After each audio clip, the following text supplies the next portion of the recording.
Today, we think about all of the things about ourselves or others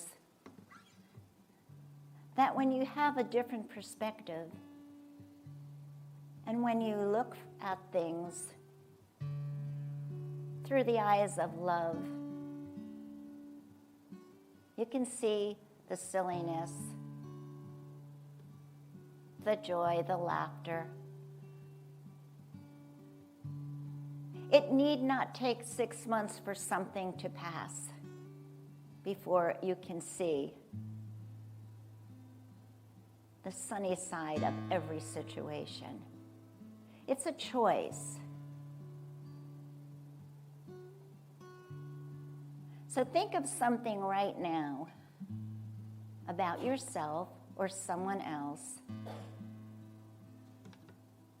and think about the ridiculousness in it.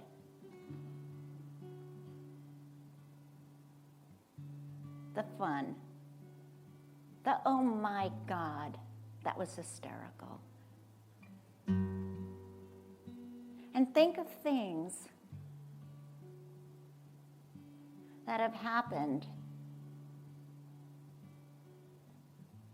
And if just but for a moment, you could step back, pause, and laugh.